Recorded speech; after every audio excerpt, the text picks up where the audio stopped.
ఓం శ్రీ శివాయ గురవే నమ. శ్రీ మహాగణాధిపతయే నమ. శ్రీమదాంధ్ర మహాభారతం కవిత్రయ విరచితం సాప్తిక పర్వం.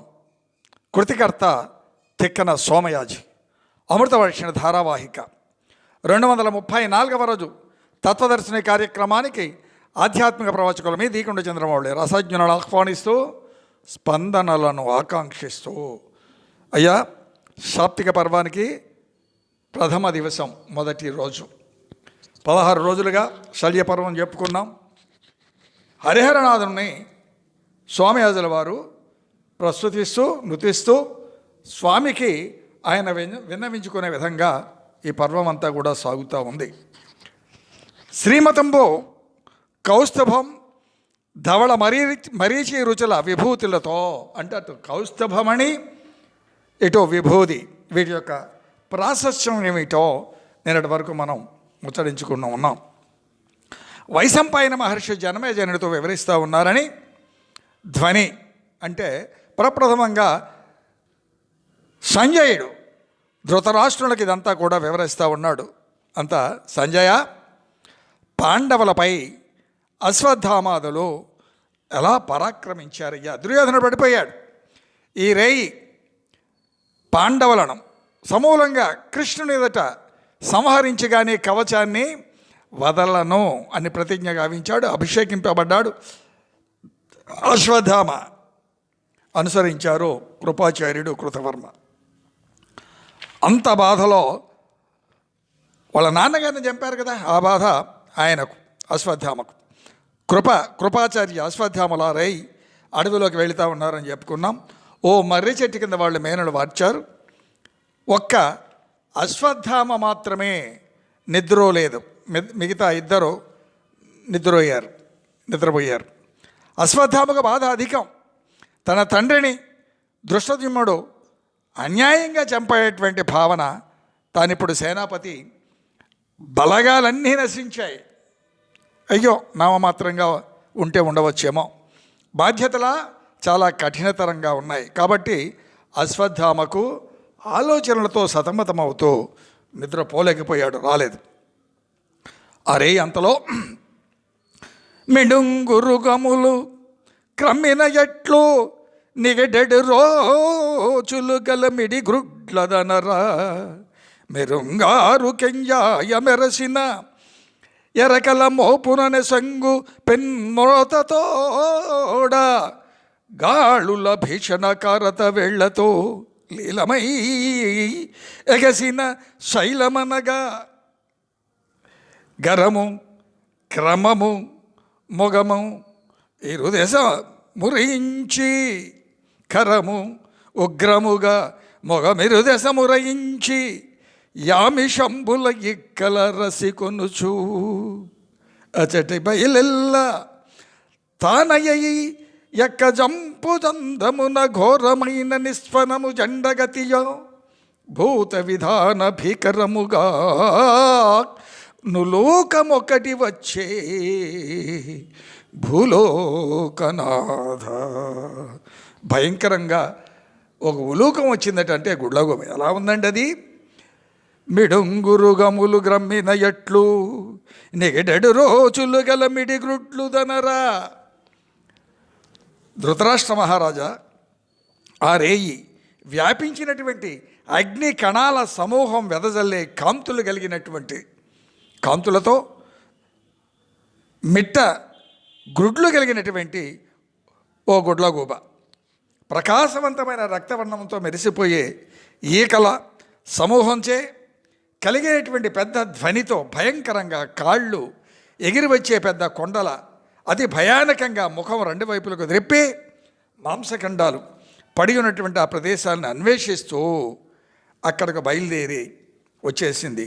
అంతా తానే అయ్యి, అంటే అంతకుముందు మరి నిత్యం గుడ్లగూబల ఆహారం స్వీకరిస్తూ ఉంటాయి కదా, అవి తిని పడేసినటువంటి ఎముకలు, కాళ్ళు, తలలు, పీకలు ఆ ఉన్నటువంటి ప్రదేశానికి ఈ గుడ్లగూబ వచ్చేసింది. మిరిగుడ్లతో రక్తవర్ణం విరజమ్ముతూ ఉన్నాయి. ఆ కళ్ళు భయంకరంగా తల 4 వైపులా తిప్పుతూ ఉంది. వచ్చి వాలింది, నిశ్శబ్దంగా వచ్చి వాలింది దొంగల. అంతా తానే అయి ఆశ్చర్యం గొలిపే పెను రూపంతో భీకర ధ్వనులతో తీవ్ర గమన వేగంతో ప్రాణికోటి దడలాడగా ఓ భయంకరమైనటువంటి పెను గుడ్లగూబ రివ్వున ఎగురు వచ్చి వాలిందండి ఆ భయంకరమైనటువంటి ఆ మర్రి చెట్టుపై. పాపం కాకులు నిద్రపోతూ ఉన్నాయి ఆ మర్రి చెట్టు గుబురులలో.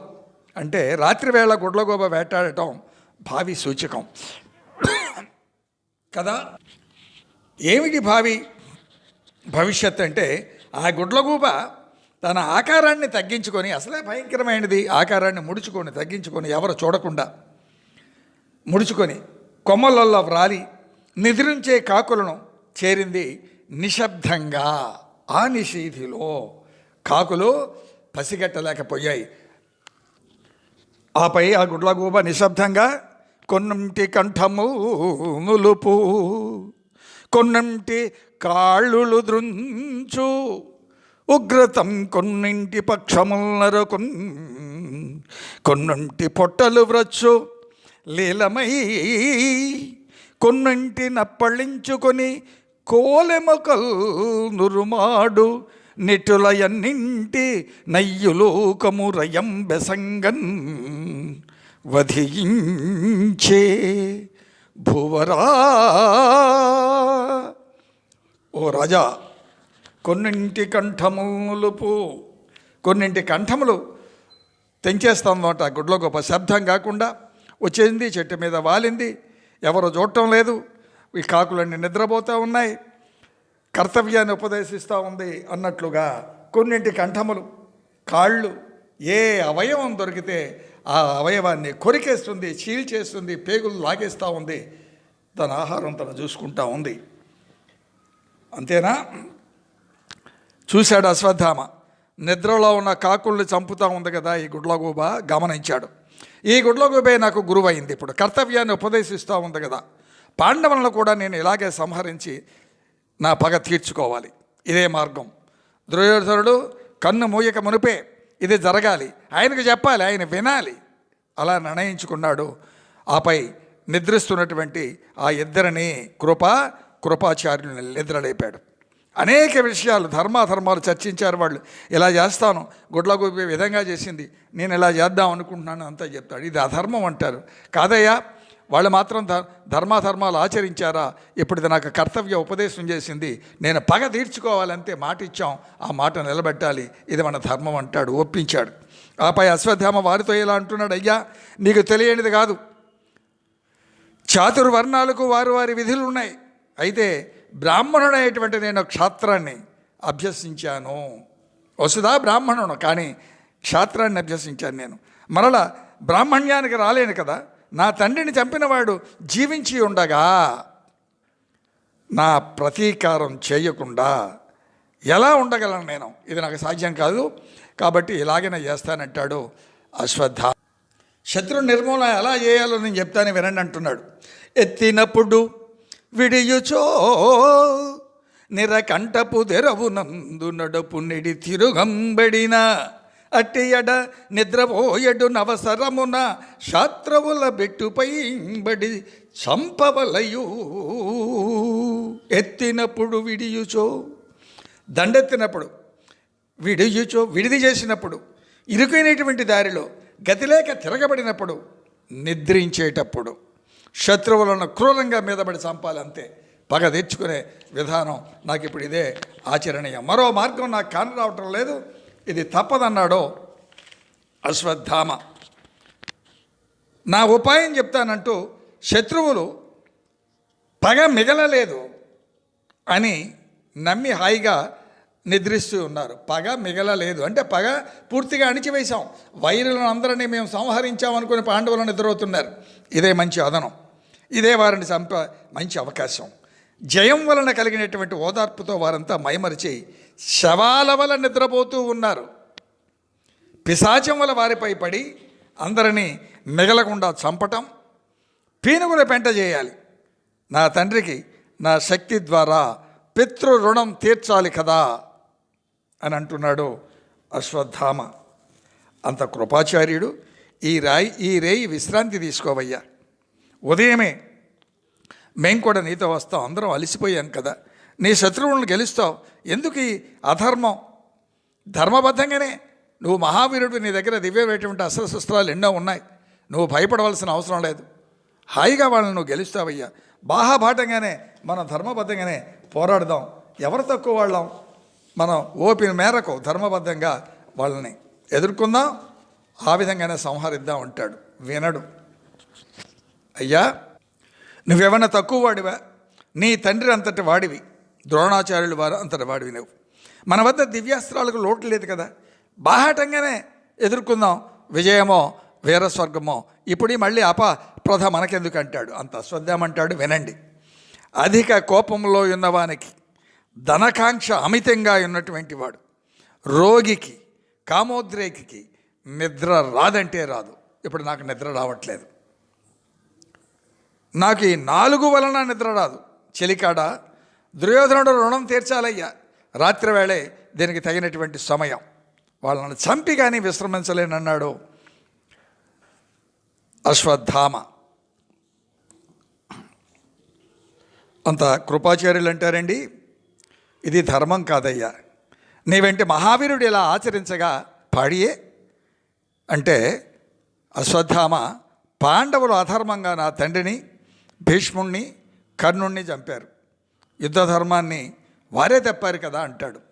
ఇది చాలామంది ఒక్క పదం భారతంలో, అటు రామాయణంలో రావణుణ్ణి, ఇటు భారతంలో కౌరవుల్ని, కుహనాలౌక్యాలు, కుండలో దీపాలు, ఎవరు ఇష్టం వచ్చినట్టు ఎవడికి ఎక్కడ ఏది ఎంతవరకు అవసరమో దాన్ని అడ్డం పెట్టుకొని మాట్లాడే మనస్తత్వాలు హైందవం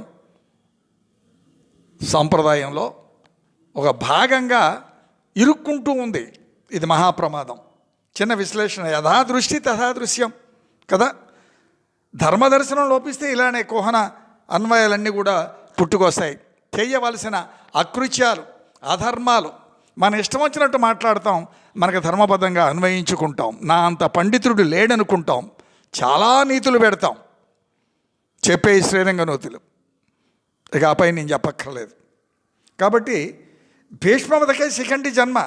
చూడండి విశ్లేషణలో నా విశ్లేషణ, భీష్ముడిని వధించారు. ఎందుకు వధించాలి? శిఖండి.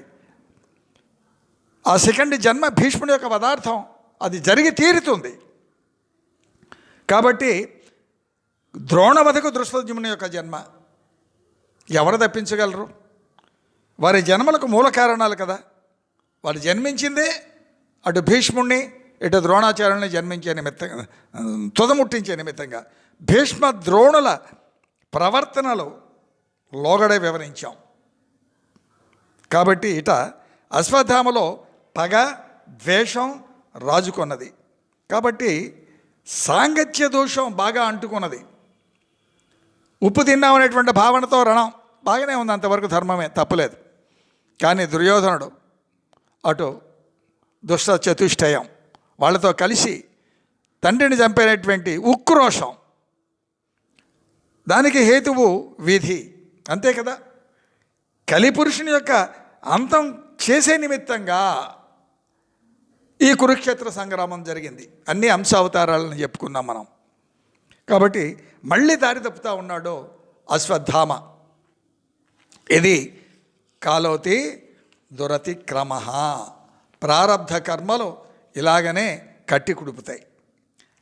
అధర్మ మార్గంలోనే వారిని చంపేస్తానన్నాడు, నన్ను ఆపలేరన్నాడు. తటాలన రథం ఎక్కాడు అశ్వత్థామ. ఉన్మాదిగా మారిపోయాడు. అంత విధి లేదు కదా. ఇక కృపాచార్యులు, కృపుడు మరియు కృపాచార్యులు వాళ్ళు కూడా ఆ రథం ఎక్కారు. ముగ్గురు కలిసి బయలుదేరారు. రాత్రి వారు నిద్రిస్తున్నటువంటి పాండవ సేనను శిబిరాన్ని చేరుకున్నారు. అంత అశ్వత్థామకు శివుడు భూతాకృతిలో దర్శనమిచ్చాడు. మనం కూడా దర్శించుకుందాం. ఆ భూతగణంతో శివుడు ఎలా ఉన్నాడండి దర్శించుకునే ప్రయత్నం మనం కూడా.